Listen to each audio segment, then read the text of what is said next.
Biden passa por mais uma prova, uma entrevista, uma coletiva de 1 hora de duração, comete algumas gafes e pressões são feitas contra o seu governo. Para vocês terem uma noção, tivemos uma reunião com o líder democrata na Câmara e 90 milhões de dólares não sendo colaborado mais com o Partido Democrata enquanto Biden for o candidato a presidente. Será que ele vai resistir à pressão? Falar um pouquinho também, pessoal, sobre as respostas que Irã e principalmente a China deram às resoluções da OTAN, a China pedindo, inclusive, para que a OTAN saia do continente asiático e realizando mais exercícios militares em Taiwan, inclusive com muitos analistas considerando que agora é a hora. A China vai invadir Taiwan, vamos entender exatamente o porquê. E enquanto isso, pessoal, a gente tem também o próprio Erdogan, que é o presidente da Turquia, alegando que a OTAN não vai colaborar com Israel e pede, inclusive, para que uma aliança seja estabelecida com a Síria. Falar um pouquinho também, pessoal, sobre Viktor Orbán, que está fazendo uma visita ao Trump para levar um plano da paz e, inclusive, foi muito mal visto por alguns líderes, principalmente a caricata Giorgia Meloni, que fez caras e bocas, não só em relação ao Orbán, mas a outros líderes europeus.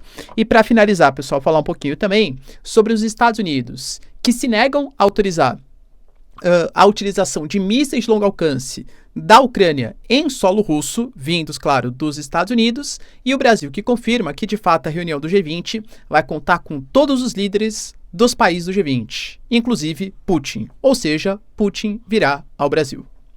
Se vocês querem entender um pouco mais sobre esses assuntos, e muito mais também sobre geografia, geopolítica, atualidades, política, polêmicas, enfim, tudo para você se manter sempre bem atualizado, já se inscreve no canal, deixa seu like, compartilha esse vídeo, que eu, professor Ricardo, conto muito com a sua ajuda. Belezinha? Pessoal, antes do nosso vídeo, recado rapidinho aí da nossa parceira do canal. Se você está aqui nesse canal, tenho plena certeza que você curte geopolítica. E se você, assim como eu, curte geopolítica e jogos de estratégia, eu tenho a dica perfeita para você, que é o jogo Conflict of Nations. Ele é jogo online totalmente gratuito, em que você joga com outros 128 jogadores, numa disputa que pode demorar semanas para conseguir se resolver, tamanhas reviravoltas no campo de batalha.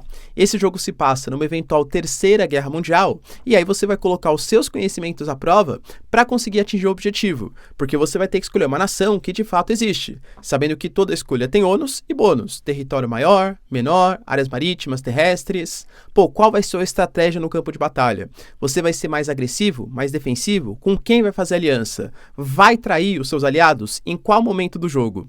Tudo isso está incluso, tá? Você pode também, inclusive, desenvolver quais equipamentos você acha mais eficiente de acordo com a sua realidade. São jatos, são tanques, são submarinos, tudo de acordo com a realidade do seu país e da sua estratégia.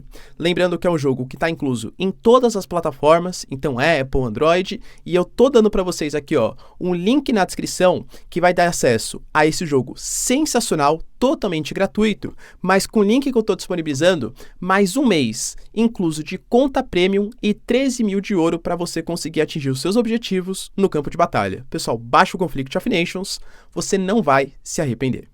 Então, pessoal, de verdade, ó, baixa o jogo, tá? Conflict of Nations é sensacional, tá? Bem divertido, recomendo bastante para vocês. Então, bora lá pro vídeo, pessoal. Como eu falei para vocês na nossa introdução, de fato, estava sendo visto essa entrevista, essa coletiva que ele deu, de mais ou menos 1 hora de duração, como se fosse uma nova prova para ele mostrar que, apesar das gafes, das confusões, das pressões, que ele tinha a condição de ser o candidato pelo Partido Democrata. A gente teve pressão, pessoal, de George Clooney, de Michael Douglas, do Michael Moore, até da Nancy Pelosi, por exemplo, ex-líder da Câmara dos Estados Unidos, que era uma senhora idosa, enquanto era a chefe da presidente, a chefe, né, da Câmara dos Estados Unidos, inclusive naquele embate em relação a Taiwan, que ela fez a visita, provocou o chinês, enfim. Então, assim, talvez se ela apoiasse o Biden, seria o grande símbolo para mostrar que a idade é apenas um número se a pessoa ela tá muito bem, do ponto de vista de sanidade, de comunicação e por aí vai. E o Biden, galera, vamos ser sinceros, não é que ele foi mal, tá? Ele foi bem, só que a questão é que você precisava ir excelentemente bem, essa é a ideia, tá? A gente está falando do cargo que talvez seja o cargo mais importante do mundo, que é o presidente dos Estados Unidos, o país mais rico, o país mais importante, mais belicamente poderoso do continente, do mundo, né? E o Biden ele deu algumas palavras fortes, falou ali exatamente contra o Putin e tal, e aliás até gerou algumas discordâncias de alguns membros da OTAN. Segundo o site O Político, as declarações da cúpula da OTAN, elas estiveram muito focadas no Biden, principalmente no período pré-eleitoral, do que exatamente nas demandas do que precisa a própria Europa, né? Teve muito focado na capacidade do Biden conseguir se comunicar. Só que ele cometeu algumas gafes. Ele chamou, pessoal, a sua vice, né, a Kamala Harris, de Trump e chamou o Zelensky de Putin. Claro, professor, mas foi só uma confusão, cara, eu sei, tá? Se fosse uma coisa assim, episódica, algo que raramente acontecesse e acontecer naquele momento, até dá pra entender. Mas todos os holofotes voltados pro Biden e ele comete essas gafes em um momento em que ele já vem sendo pressionado pelo seu mau desempenho, isso pega muito mal. O New York Times, por exemplo, mídia super importante, cara, colocou uma contagem daqueles congressistas que já se mostram contrários à presença do Biden enquanto candidato. Essa contagem hoje tem 17 dos 213 deputados democratas na Câmara pedindo para que ele desista da campanha eleitoral. A gente já teve informações que relatam que 90 milhões de dólares foram demovidos, foram bloqueados pelo Partido Democrata de financiadores de campanha, enquanto o Biden não desistisse, né, enquanto ele não desiste aí da sua corrida eleitoral. A gente teve o líder da Câmara, por exemplo, democrata, também fazendo uma reunião com o Biden, e assim, sem grandes novidades sobre quais foram as resoluções que foram discutidas. Mas querendo ou não, pessoal, a gente não teve um apoio muito forte também do líder democrata em relação ao Biden. Ou seja, o Biden falou que ele é o candidato mais forte, que ele vai ser o eventual candidato e tal. Só que assim, a pressão, ela ainda é crescente. E se ele teve uma fala pelo menos mais contundente, falou durante uma hora, de maneira enérgica, as gafes não poderiam ter sido cometidas. Eu sei, é chato falar isso, mas o cargo, né, ainda mais no momento pré-eleitoral, exigia algumas medidas a mais do Biden.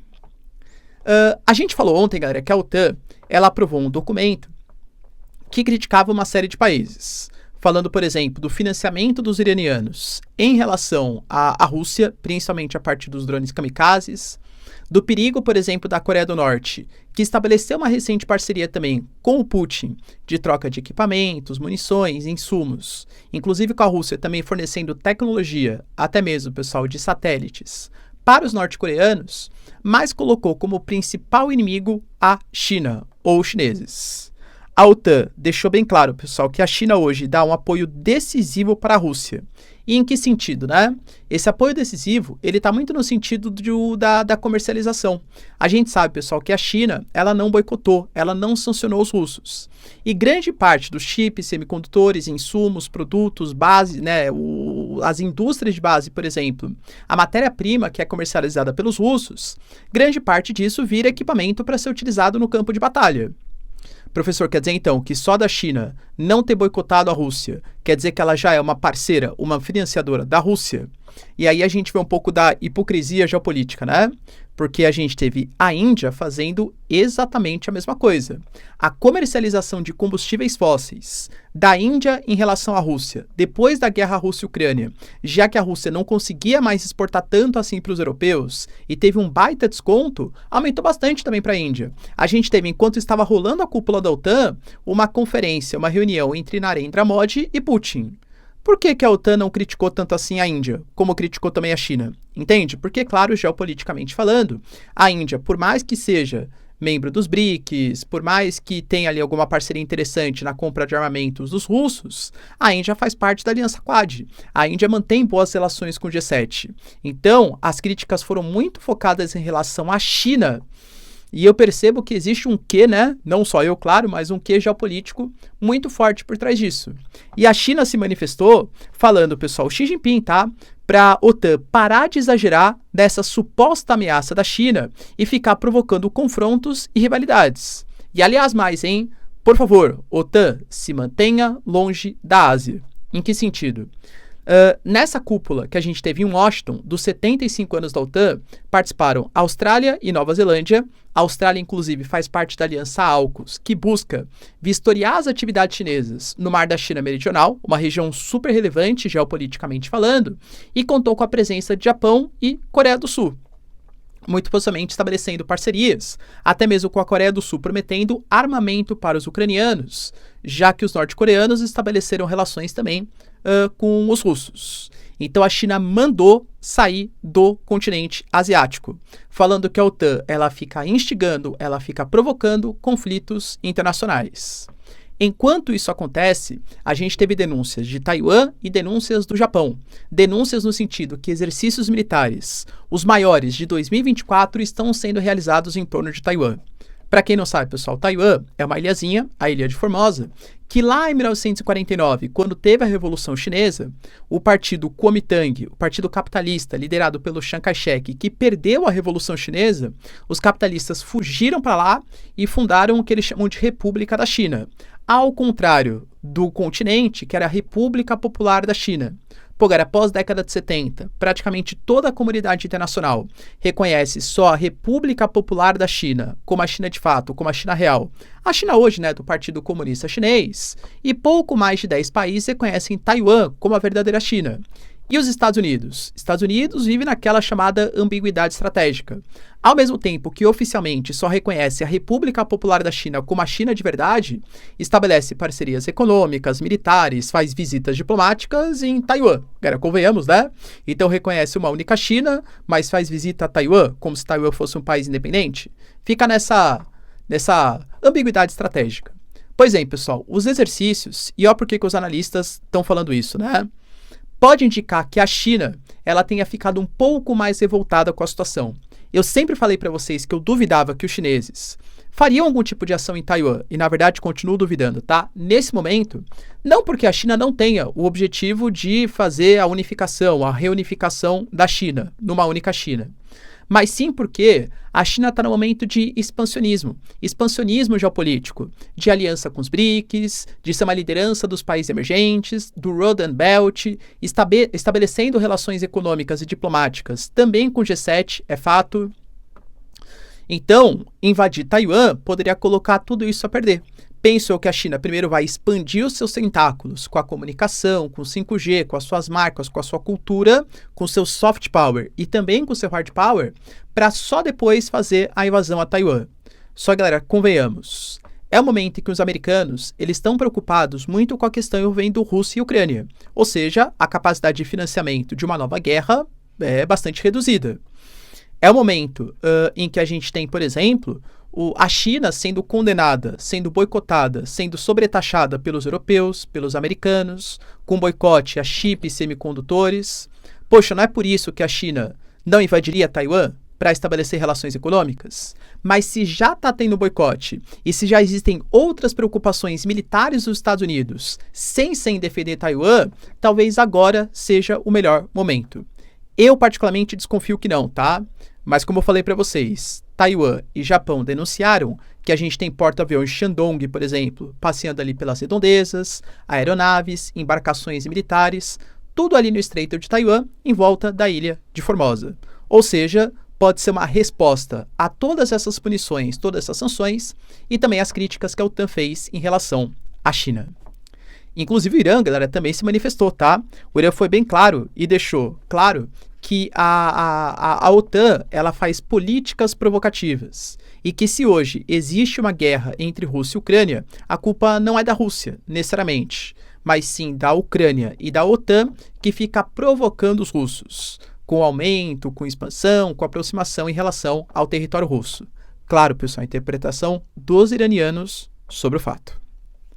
A gente teve também, pessoal, notícias de Recep Erdogan.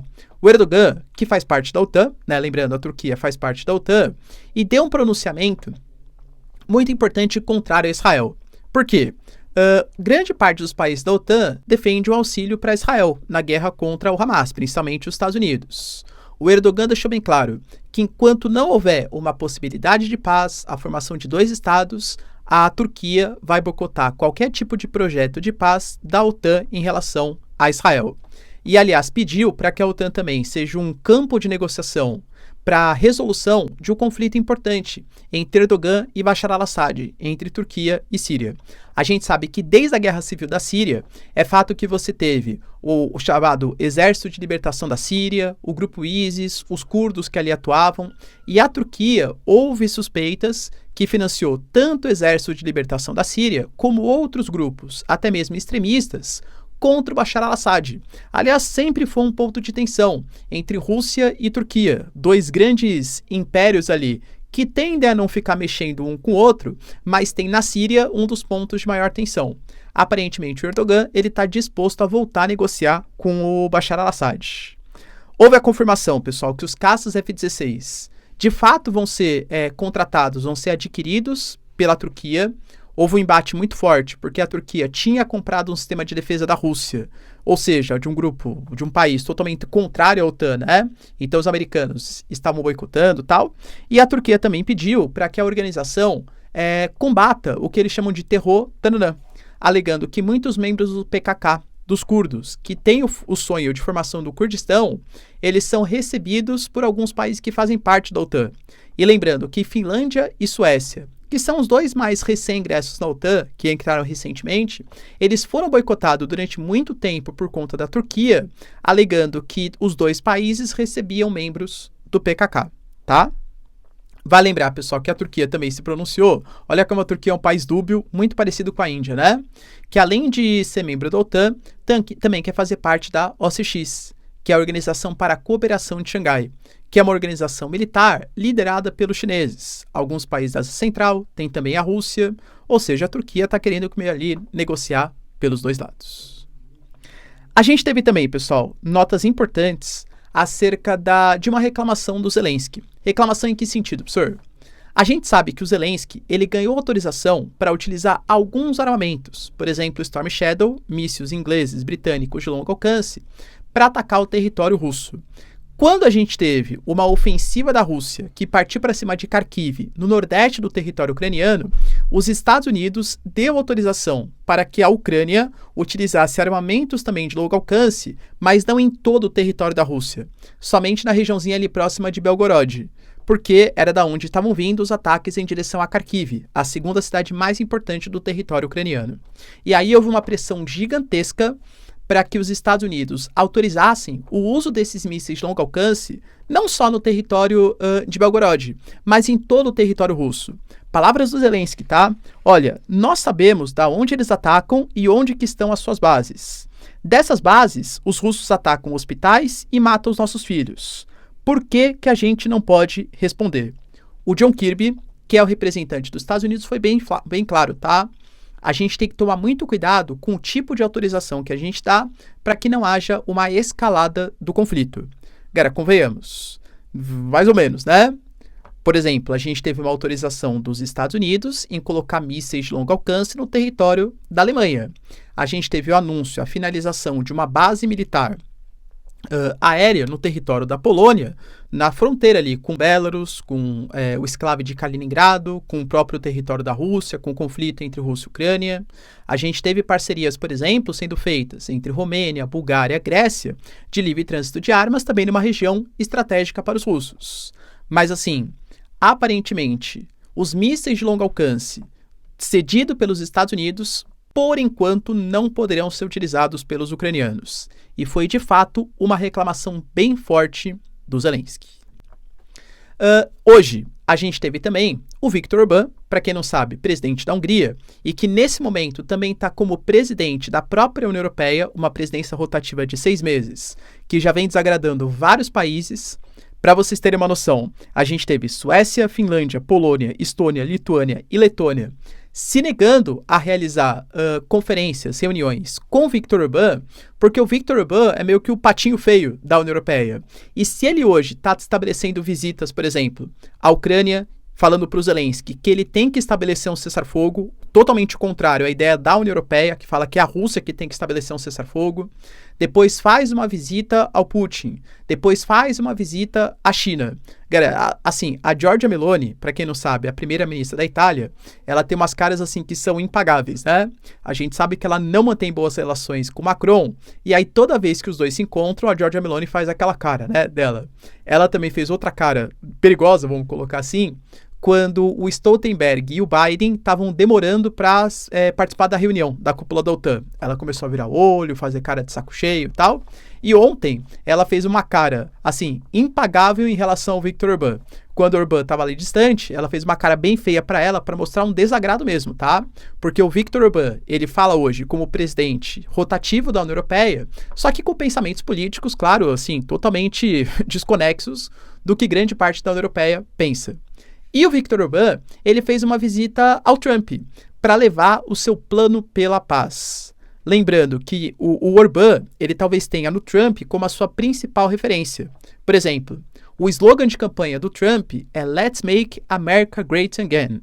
O slogan dos 6 meses de governo do Viktor Orbán na União Europeia é Let's Make Europa, ou Europe, né, Great Again. Ou seja, fazer a Europa grande de novo. O Viktor Orbán é um grande admirador do Trump. E ele fala que se o Trump ele quer tentar estabelecer um processo de paz, ele vai conseguir. E o Trump ele já deu alguns indicativos de como seria esse processo de paz. Ele fala que ele vai obrigar o Zelensky a negociar, porque se o Zelensky não negociar, os Estados Unidos simplesmente retiram todo o financiamento que eles têm em direção aos ucranianos. Lembrando que se a Rússia também se negar a negociar, o Trump fala que vai fazer algum tipo de pressão maior contra os russos. Ou seja, ou negocia ou a gente não financia mais vocês, ucranianos. É uma grande pressão em cima dos ucranianos. Então, o Viktor Orbán, que tem uma aliança relativamente interessante com Putin, se reuniu com Trump para tentar mostrar o seu processo de paz. E aí, galera, será que vai dar certo aí as negociações? Momento tenso para Zelensky. E para finalizar, pessoal, a gente teve a confirmação por parte do próprio Itamaraty que o Brasil, que esse ano está na presidência do G20, sim, o Brasil está na presidência do grupo que reúne as maiores economias do planeta, agora com a presença da União Africana, com a presença da União Europeia, e a cúpula vai rolar no Rio de Janeiro, em novembro. Há uma grande questão se o Putin vai participar ou não. Porque o Brasil, ele é signatário do TPI, o Tribunal Penal Internacional, que considera hoje o Putin como um criminoso de guerra, por conta da questão da separação das crianças, seus pais e tal, dentre outros pontos, como por exemplo na cidade de Bucha, que a gente teve alguns relatos de crimes aí que possam ter sido cometidos, né? Eu falo possam na condicional, porque Rússia e Ucrânia ficam acusando o outro, tá? Então não tenho exatamente a confirmação 100%. Mas enfim, galera, é fato que o Putin ele é condenado pelo Tribunal Penal Internacional. E o Brasil faz parte do Tribunal Penal Internacional. Então, caso o Putin receba o convite e pise no território brasileiro, supostamente o Brasil deveria convocar algum tipo de organização policial internacional, a exemplo da Interpol, para levar para a Corte de Haia para ser julgado pelos crimes que foram cometidos. Isso não é nem do Poder Executivo, é do Poder Judiciário, pertence à Justiça brasileira, já que a gente é signatário. O Brasil mandou uma carta para o Direito Internacional da ONU, no finalzinho de novembro, falando que o Putin teria uma representação diplomática, então não viria como indivíduo, e sim como chefe de Estado da Rússia. Uma coisa muito similar ao que a Suíça faria caso o Putin fosse participar também de uma cúpula, eventual cúpula de paz, por exemplo, com a Ucrânia, no território da Suíça, tá? O Brasil falou que sim, o Putin ele vai ser convidado, assim como todos os chefes de Estado também serão convidados para fazer parte da cúpula do G20. Será que o Putin, galera, aceita essa reunião? E, aliás, e se a ONU ou os organismos internacionais não derem esse prêmio para o Brasil de poder receber o Putin sem ele ser condenado como um criminoso de guerra? Será que o Putin vai ser preso pela justiça brasileira? Deixa aí nos comentários, pessoal, que eu quero saber a opinião de vocês. Então, pessoal, se liguem, hein? Conflict of Nations, o melhor jogo que se passa no eventual Terceira Guerra Mundial, totalmente gratuito, link na descrição. 1 mês de conta premium, mais 13 mil de ouro. Você vai curtir pra caramba. No mais, se vocês curtiram o vídeo, tamo junto, beijos, abraços e tchau, tchau.